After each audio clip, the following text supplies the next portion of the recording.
नमस्कार। महाभारत का एक सुंदर प्रकरण है। पितामह भीष्म और श्री कृष्ण के बीच में चर्चा हो रही है। पितामह भीष्म थोड़े से परेशान हैं, तो श्री कृष्ण उनसे कारण पूछते हैं। पितामह भीष्म कहते हैं कि एक प्रश्न मुझे व्यथित कर रहा है कि राज करने का अधिकार किसको है। श्री कृष्ण कहते हैं किसी को नहीं। पितामह चौंकते हैं कि ये तो पूरी व्यवस्था पर सवाल है। श्री कृष्ण उन्हें समझाते हैं कि किसी भी व्यक्ति पर किसी दूसरे व्यक्ति को राज करने का कोई अधिकार नहीं है। प्रत्येक व्यक्ति को स्वराज्य का अधिकार है। ये बड़े सुंदर ढंग से नरेंद्र कोहली ने अपनी पुस्तक में इसका चित्रण किया है। तो ये जो स्वराज्य की बात हुई है, इसी तरह रामायण में राम राज्य की बात हुई है। सम्राट अशोक के बारे में हम बात करते हैं तो उनके समय में मानवाधिकारों का जो संरक्षण पे जो कार्य हुआ है, उसके बाद नए ज़माने में हम हमारे संविधान की बात करते हैं तो वहाँ से लेके अभी तक, प्राचीन समय से लेके नवीन समय तक, मानवाधिकार भारतीय चिंतन में एक विशेष महत्वपूर्ण स्थान रखते हैं। तो वर्तमान परिप्रेक्ष्य में मानवाधिकार की क्या स्थिति है और उनके लिए कौन से कानून बनाए गए हैं, इस विषय पर चर्चा करने के लिए आज हमारे पास हैं हमारे स्टूडियो में विधि विशेषज्ञ श्रीमती श्वेता सांड जी। मैडम, आपका बहुत बहुत स्वागत है दूरदर्शन के स्टूडियो में। नमस्कार जी। तो मैम, हम शुरू करते हैं हमारा कार्यक्रम। पहला प्रश्न मैं आपसे पूछना चाहूँगा कि मानवाधिकारों को हम कैसे परिभाषित करेंगे? मानवाधिकार कहने के लिए तो बहुत छोटा सा वर्ड है, लेकिन इसमें मानव प्लस अधिकार दो शब्दों का संगम है। मानवाधिकार व्यक्ति के विकास के लिए, व्यक्ति के अस्तित्व के लिए एक महत्वपूर्ण योगदान प्रदान करता है। मानवाधिकार जीवन के हर जुड़े वो अंग से, चाहे जिसमें व्यक्ति अपने धर्म से, अपनी कास्ट से, अपने लैंग्वेज से, किसी भी तरीके का अगर भेदभाव को दूर अगर करना है तो ह्यूमन राइट्स ही, जिसे हम मानव अधिकार के रूप में हम जानते हैं, तो वो ही हमारे सबसे आगे सामने आता है। और मानव अधिकार, इसीलिए मानव अधिकार की रक्षा के लिए हम नेशनल ह्यूमन राइट्स डे भी बनाते हैं हर साल 10 दिसंबर को। और ह्यूमन राइट्स हमें क्या क्या प्रदान करता है, इसके बारे में, ह्यूमन राइट्स हमारे लिए क्यों ज़रूरी है, संविधान में ह्यूमन राइट्स के बारे में क्या क्या कहा गया है, जुडिशरी क्या बोलती है, कॉन्स्टिट्यूशन क्या बोलता है, और साथ ही साथ में जो इंटरनेशनल लॉ है वो ह्यूमन राइट्स के बारे में क्या क्या बातें बताते हैं। जिसमें सब लोगों ने सुना भी होगा कि हम सुनते हैं कि universal declaration of human rights, ये सब क्या है। तो जिस तरीके से हम जब भी किसी के अंदर कोई भेदभाव करा जाता है तो सबसे पहले हम बोलते हैं डिस्क्रिमिनेशन। तो ये डिस्क्रिमिनेशन क्या है, डिस्क्रिमिनेशन कहाँ पर डिफाइन करा गया है कि हमारे को हमारे कॉन्स्टिट्यूशन ने कौन कौन से फंडामेंटल राइट्स दिए हैं।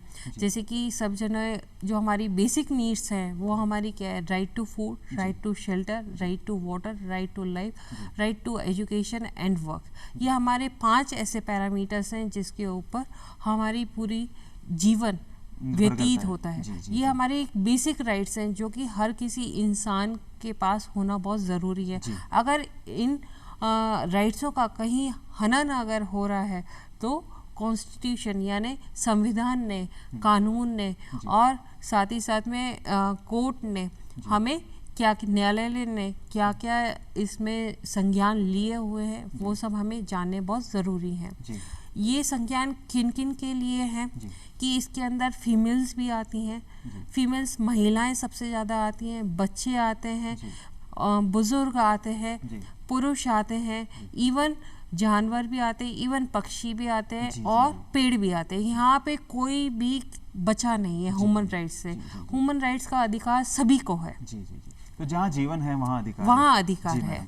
तो जीवन जहाँ भी जुड़ जाता है, जैसे कि अगर कोई ह्यूमन राइट्स व्यक्ति के जीवन से जुड़ा हुआ है, अगर व्यक्ति ने जन्म कर लिया है तो उसका ह्यूमन राइट्स उसके अंदर निहित हो गया है कि उसके अंदर ऑटोमेटिकली है, उसके बाय बर्थ है। ह्यूमन राइट्स जो है वो बर्थ से लेकर के till the end of the last breath तक है कि उसे किस तरीके से रहना है, अपने जीवन का यापन किस तरीके से करना है, ये सारी की सारी जो भी चीज़ें, मतलब व्यक्ति को अपनी आन बान शान के साथ किस तरीके से रहना है, ये सब हमें ह्यूमन राइट्स देता है। ह्यूमन राइट्स की मुझे क्या पढ़ना है, मुझे क्या खरीदना है, मुझे क्या खाना है, किसी की भी रोकथाम कोई किसी के ऊपर ना कर सके, ये है ह्यूमन राइट्स। कोई किसी को कंट्रोल ना कर सके। ये हम इसी आसान भाषा में नागरिकों के सामने ये पेश कर रहे हैं। अगर हम लीगल लैंग्वेज में अगर जाते हैं तो बहुत कठिन लैंग्वेज हो जाती है,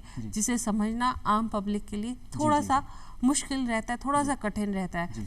तो अगर हम अधिकार की अगर हम बात अगर करते हैं तो अधिकार मानव अधिकार से उसी तरीके से है जिस तरीके से पानी के बगैर मछली मर जाती है, जिस तरीके से हमारे लिए सांस जरूरी होती है, उसी तरीके से ह्यूमन राइट्स का अधिकार भी हमारे जीने के लिए आवश्यक है। जी। और ह्यूमन राइट्स सिर्फ जीना नहीं सिखाता, बल्कि हमारे को प्रतिष्ठा सम्मान के साथ जीना सिखाता है।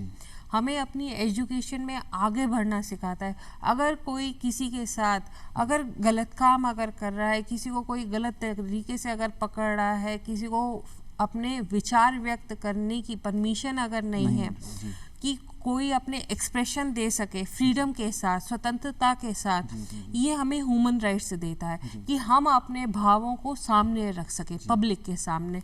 हमें किसी से डर नहीं है किसी से बोलने का। हमें लिमिटेशन है, जिस तरीके से हमारे को ह्यूमन राइट्स ने अधिकार तो दिए, लेकिन साथ ही साथ में हमारे को हमारे देश के लिए या हमारी सरकार के लिए, हमारे स्टेट के लिए कुछ ना कुछ हमारी ड्यूटीज़ भी दी हैं। इसीलिए हमारे कॉन्स्टिट्यूशन ने भी हमें फंडामेंटल राइट्स तो दिए, लेकिन साथ ही साथ में हमें directive principle of human rights भी दिए, directive principle of state policy DPSP भी दी हुई है। तो साथ ही साथ में राइट्स के साथ में ड्यूटीज चलती हैं।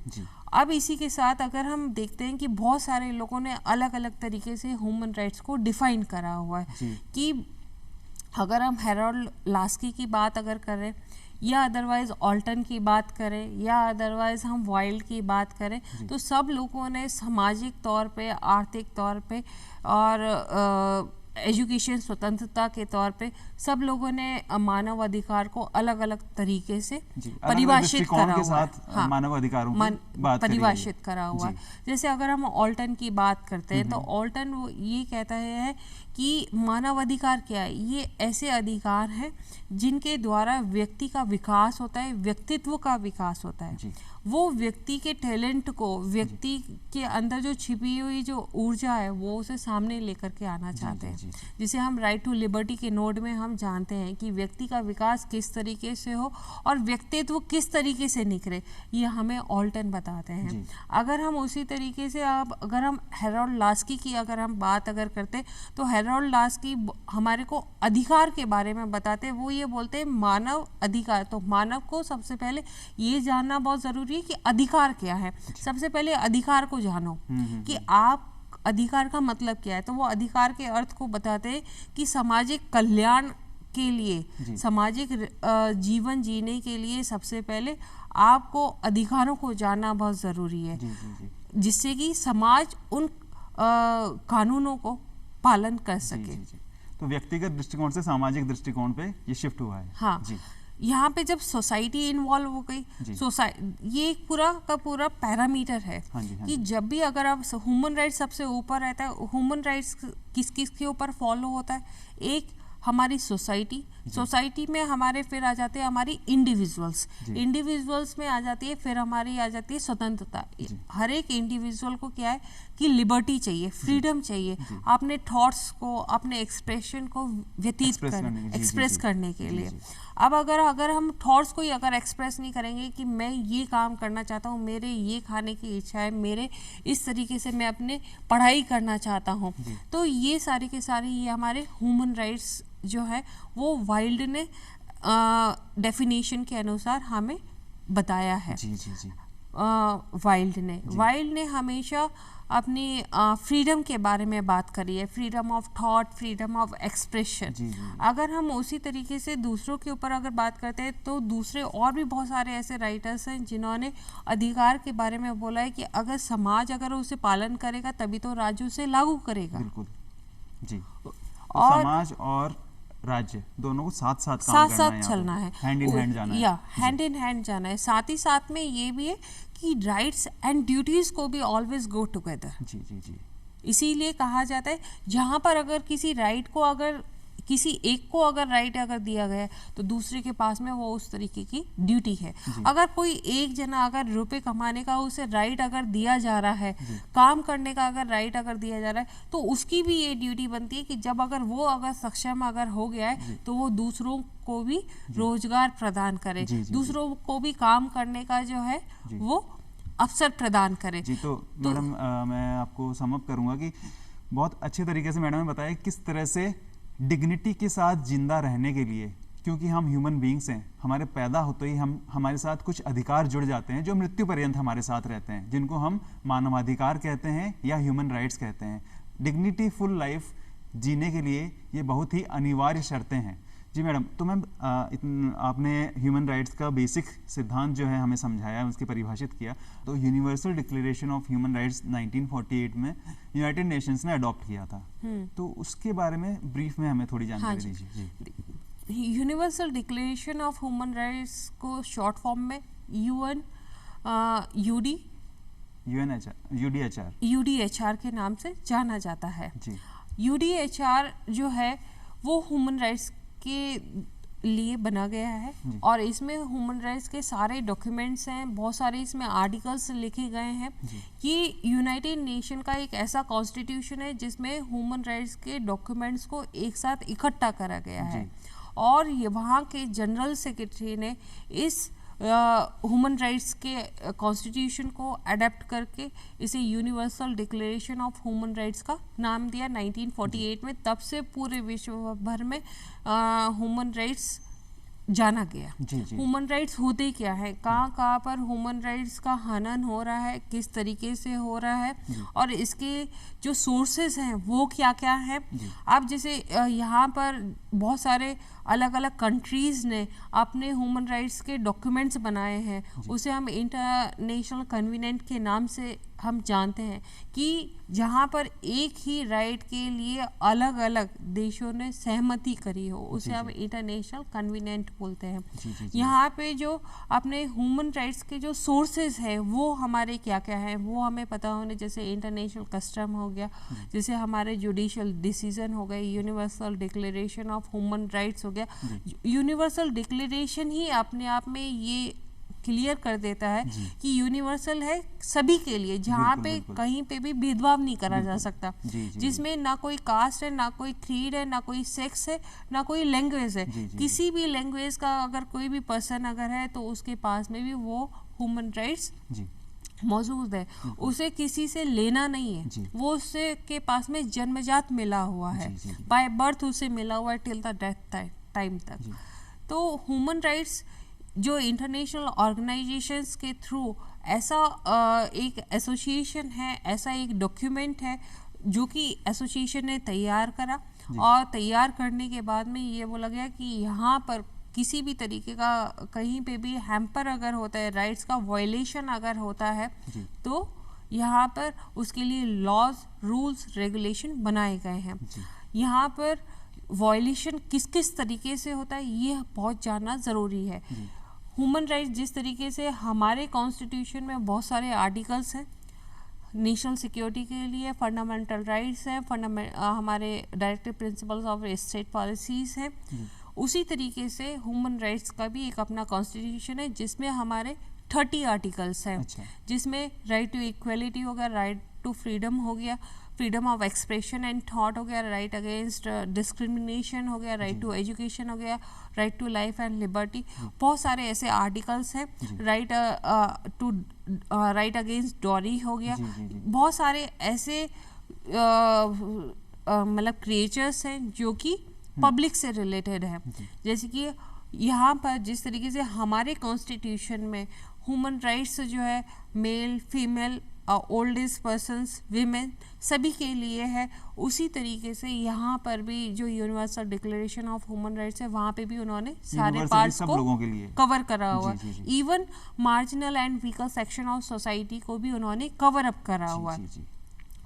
ह्यूमन राइट्स ये बोलता है कि आपके और किसी के बीच में भेदभाव नहीं है, जैसे कि इक्वलिटी है। जैसे कि आपने देखा कि सबसे पहले जो ह्यूमन राइट्स का जो डॉक्यूमेंट आया वो हमारे यूनाइटेड नेशन से आया।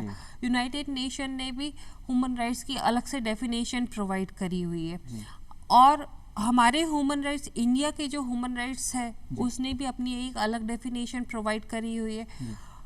और इसी के साथ साथ इसमें उन्होंने ये भी बताया हुआ है कि कहाँ कहाँ पर इसका वायलेशन होता है। जैसे कि आपने यूनाइटेड नेशंस की बात करी। यूनाइटेड नेशंस में ह्यूमन राइट्स डिक्लेरेशन जो 1948 में अडॉप्ट किया गया, बट भारतीय संविधान में भी ह्यूमन राइट्स को प्रिजर्व करने के लिए, उनकी रक्षा करने के लिए काफ़ी सारे प्रावधान हैं। हाँ। तो भारतीय संविधान की स्पेसिफिकली अगर बात करें तो हमें कुछ दर्शकों को बताइए आपकी क्या प्रावधान है कि भारत में मानवाधिकार संरक्षित रहें, सुरक्षित रहें। हमारे कॉन्स्टिट्यूशनल मेकर्स ने इसका कैसे ध्यान रखा है? देखिए, सबसे पहले हमें वो तो मैं आपको बताऊंगी। साथ ही साथ में मैं ये भी कहना चाहूँगी कि जैसे universal declaration of human rights हमारा 1948 में आया जी, उसके बाद में ही हमारे इंडिया में आया।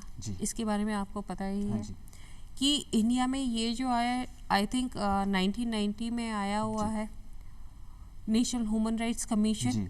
और फिर उसके बाद में, और इसमें जो इसके जो चेयरपर्सन है वो हमारे justice retired justice Arun Mishra ji हैं, जो कि इनका जो वर्क है वो पूरा का पूरा राइट्स के ऊपर है। वो किसी भी तरीके का इंस्पेक्शन कर सकते हैं। आप नेशनल ह्यूमन राइट्स कमीशन की बात कर रहे हैं? हाँ जी, नेशनल ह्यूमन राइट्स कमीशन की बात कर रही हूँ। नेशनल ह्यूमन राइट्स कमीशन के साथ साथ हर स्टेट में अपना एक स्टेट ह्यूमन राइट्स कमीशन भी है। ठीक है, नेशनल ह्यूमन राइट्स कमीशन अपना एक अलग काम करता है, स्टेट ह्यूमन राइट्स कमीशन अपना एक अलग काम करता है। इंडिपेंडेंट बॉडी है, दोनों ऑटोनॉमस बॉडीज हैं। यहाँ पर ऑटोनॉमस पब्लिक बॉडी है। ठीक है, यहाँ पर जो NHRC में भी किसी भी तरीके का अगर वायलेशन अगर होता है वो अपनी कंप्लेंट यहाँ पर लॉन्च करा सकते हैं।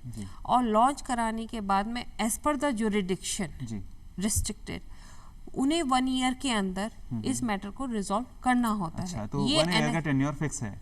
ये इसका फिक्स्ड है 1 ईयर का। NHRC का टेन्योर फिक्स है, प्लस स्टेट कमीशन का भी फिक्स्ड है। ठीक है, जैसे कि जो नेशनल कमीशन है वो दिल्ली में GPO कॉम्प्लेक्स में है। ठीक है, अब यहाँ पर जो है स्टेट ह्यूमन राइट्स कमीशन का तो इधर गोपाल कृष्ण व्यास सर है जी। और यहाँ पर सेक्रेटेरिएट में स्टेट ह्यूमन राइट्स कमीशन का ऑफिस है जी। यहाँ पर किसी को भी अगर कंप्लेंट अपनी करानी है तो इनकी वेबसाइट्स अलग अलग हैं। नेशनल ह्यूमन राइट्स कमीशन की वेबसाइट अलग है, स्टेट ह्यूमन राइट्स कमीशन की वेबसाइट अलग है। वहाँ पर कंप्लेंट सेक्शन का फोल्डर अलग दिया है। वहाँ पर आप कंप्लेंट सेक्शन में जैसे ही आप जाते हैं तो वहाँ पर आप अपनी ऑनलाइन और ऑफलाइन दोनों कंप्लेंटें आप लॉन्च कर सकते हो। लॉन्च करने के लिए ऑनलाइन में तो आप कंप्लेंट सेक्शन में जाओगे और वहाँ पे कंप्लेंट आप ऑनलाइन राइट डाउन करके अपना एड्रेस, अपना नेम, अपनी कास्ट, अपनी क्रीड, नेम, डिस्ट्रिक्ट, स्टेट, सारी की सारी आपको उसके फीचर्स आपको फुलफिल करके आपको सबमिशन करना है। लेकिन जो ऑफलाइन है, ऑफलाइन में आपको ऑनलाइन आपको इसकी कंप्लेंट का जो फॉर्मेट है वो आपको निकाल के वो पूरा फिल करके आपको ऑफलाइन पोस्ट करना है। अच्छा। पोस्टल एड्रेस भी है, प्लस आप मेल्स के थ्रू भी ये सारा काम आप कर सकते हो। मेल कर सकते हैं आप? मेल कर सकते हैं। ये तो एक संविधान के थ्रू एक प्रोविज़न आपको NHRC के थ्रू दिया गया है। दूसरा प्रोविज़न ये है कि हम कोर्ट के माध्यम से भी हम अपने राइट्स को बचा सकते हैं। ठीक है, जैसे कि अगर मेरा राइट अगर हैम्पर अगर हो रहा है तो हमारे फंडामेंटल राइट्स के आर्टिकल 32 ने राइट टू कॉन्स्टिट्यूशनल रेमेडीज़ के अंदर हम अपनी जो है SLP सुप्रीम कोर्ट में लगा सकते हैं। रिट जो है आर्टिकल 226 के अंतर्गत लगा सकते हैं। अब जैसे अगर हम हाई कोर्ट की अगर हम बात अगर करते हैं तो हमारे पास में इधर 5 रिट्स अवेलेबल है। एक हमारी मैंडामस हो गई, एक हमारी प्रोहिबिशन हो गई, एक क्यो वारंट हो गई, एक सर्टिरोरी हो गई और एक हैबियस कॉर्पस हो गई। इन रिट के माध्यम से हम अपनी रिट लगा सकते हैं। अब अगर हम मैंडामस की अगर हम बात अगर करते हैं कि ये हमारे राइट्स को किस तरीके से बचाती है, तो अगर किसी ने किसी को डिटेन अगर कर लिया है, किस अथॉरिटी ने किस वजह से किसी को पकड़ा है, किसके ऑर्डर से पकड़ा है, वो भी इसमें बताया गया है।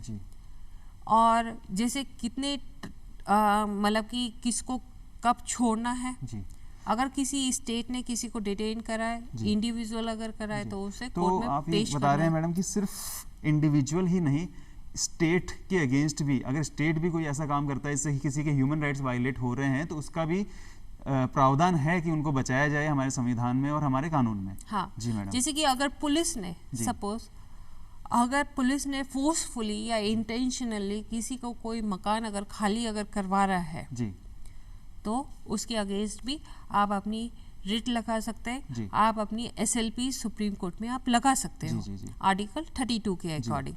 तो उसमें क्योंकि राइट टू शेल्टर जो है वो हमारा हैम्पर हो रहा है।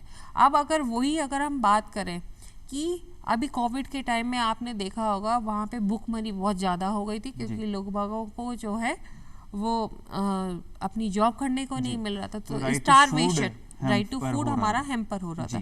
तो इसीलिए आपने देखा होगा कि उस समय बहुत सारी एसोसिएशंस जो है, बहुत सारे जो ट्रस्ट है या बहुत सारे NGOs जो है वो फूड प्रोवाइड करवा रहे थे। अब अगर उसी तरीके से अगर हम देखें कि जैसे ये अगर फीमेल हो या अदरवाइज मेल हो, हर किसी को वेजेस जो है वो सिमिलर मिलने चाहिए, कहीं पे डिफरेंशिएशन नहीं होना चाहिए। इक्वालिटी की बात है। तो वो वहाँ पे राइट टू इक्वालिटी आ जाती है। तो अब अगर वहाँ पे किसी की सैलरी अगर किसी के ऑफिस में, चाहे वो प्राइवेट हो या गवर्नमेंट हो या इवन कॉन्ट्रैक्ट बेसिस भी अगर होती है, तो वहाँ पर भी रिट लगाई जा सकती है। मैम आपने मानवाधिकार आयोग की बात करी, तो मैं मन में एक प्रश्न है कि क्या ये सुओ मोटो एक्शन ले सकते हैं या आपको ही कंप्लेन करनी पड़ेगी? देखिए NHRC के पास में अपना सुओ मोटो एक्शन लेने का पूरा अधिकार है। ये इंस्पेक्शन भी कर सकते हैं। इनके पास में बस एक पावर नहीं है कि ये ऑर्डर किसी को दे सके। अच्छा, ये इंस्पेक्शन जरूर कर लेंगे यहाँ और पर ये ऑर्डर नहीं निकाल सकते।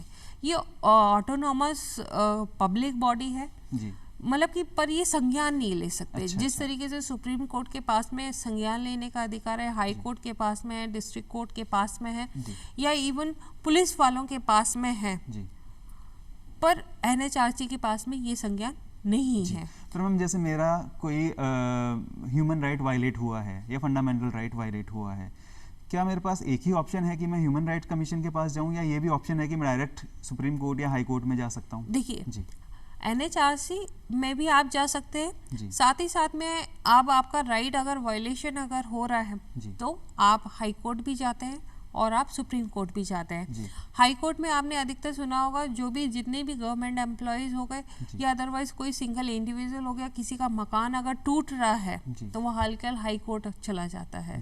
अगर किसी की सैलरी अगर नहीं मिल रही है प्राइवेट में भी, तो वो भी रिट अपनी लगा देता है कि भाई मैंने इतने ईयर्स जो है या इतने महीने जो है वो मैंने काम करा और उसके बाद में मुझे सैलरी नहीं दी गई। जैसे कि अभी आपने देखा होगा कि कोविड के टाइम में काफ़ी लोगों ने काम करा था और उन्हें कितने महीनों की सैलरी जो है वो डिले पे डिले होती जा रही थी, तो इसलिए उन्होंने रिट लगाई। अब इसी के साथ में आपने ये भी देखा होगा कि बहुत सारी ऐसी रेट्स लगाई जाती है या बहुत सारी ऐसी SLPs लगाई जाती है कि रिक्रूटमेंट नोटिफिकेशन निकलता है, किसी में कुछ नोटिफिकेशन में कुछ और आया हुआ होता है, जब उनका फाइनल इंटरव्यू वेरी हो जाता है। तो ये जो सारी जो भी चीज़ें यहाँ पे सबके राइट्स हैम्पर हो रहे हैं।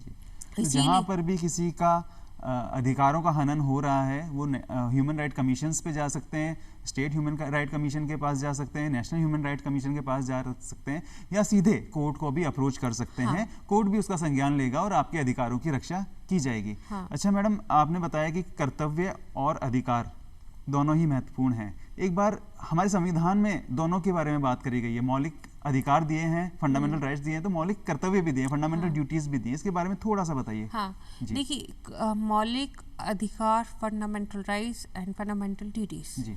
फंडामेंटल राइट्स जो हमारे कॉन्स्टिट्यूशन में जो दिए गए हैं वो हमारे आर्टिकल 14 से लेकर के हमारे 32 तक हमारे ऑलरेडी है। और फिर उसके बाद में फंडामेंटल ड्यूटीज़ की अगर हम बात करते हैं तो वो हमारे 35 से लेकर के हमारे 52 तक के हैं। इसमें हमारे सारे वो राइट्स हैं जो कि हमारे बेसिक राइट्स होते हैं, जैसे कि राइट टू लाइफ हो गया, राइट टू लिबर्टी हो गया, राइट टू फूड हो गया, राइट टू इक्वलिटी हो गया, राइट अगेंस्ट डिस्क्रिमिनेशन हो गया, right to cultural and educational institution, freedom of thought and expression, ये सब सारे के सारे हो गए। यहाँ पर राइट, समय की कमी है, थोड़ा ब्रीफ में हम बात ब्रीफ में मैं बताती हूँ। राइट जो भी हमारे फंडामेंटल राइट्स है उन्हें कभी भी जब भी नेशनल इमरजेंसी अगर आती है तो उन्हें रोका जा सकता है, ठीक है, लेकिन फंडामेंटल जो ड्यूटीज है उन्हें कभी भी नहीं रोका जा सकता है। तो आपको ड्यूटीफुल, कर्तव्यनिष्ठ हमेशा ही रहना है, और जब तक आप कर्तव्यनिष्ठ नहीं होंगे आपके अधिकार भी बच नहीं पाएंगे। तो अधिकार और कर्तव्य दोनों साथ साथ चलते हैं। अगर हम ह्यूमन होने का कर्तव्य निभाएं, सबके फंडामेंटल राइट्स की हम रक्षा करें, हम ये इंश्योर करें कि हमारे एंड से किसी के फंडामेंटल राइट्स या ह्यूमन राइट्स वायलेट नहीं हो रहे हैं, तो हमारे ह्यूमन राइट्स भी वायलेट नहीं होंगे, बचे रहेंगे। प्रत्येक व्यक्ति की ये जिम्मेदारी है। तो फंडामेंटल राइट्स और फंडामेंटल ड्यूटीज दोनों साथ साथ चलते हैं। ऑलवेज। जी मैडम, तो आप हमारे स्टूडियो में आए, बहुत अच्छी जानकारी हमारे दर्शकों को दी अपने राइट्स के बारे में, अपने अधिकारों के बारे में। मैं आई एम श्योर कि हमारे दर्शक जरूर जागरूक हुए होंगे आज, और उन्हें सही रास्ता पता चला कि उन्हें क्या अप्रोच करना है अगर उनके राइट्स वायलेट होते हैं तो। बहुत बहुत धन्यवाद मैडम। आप धन्यवाद, शुक्रिया।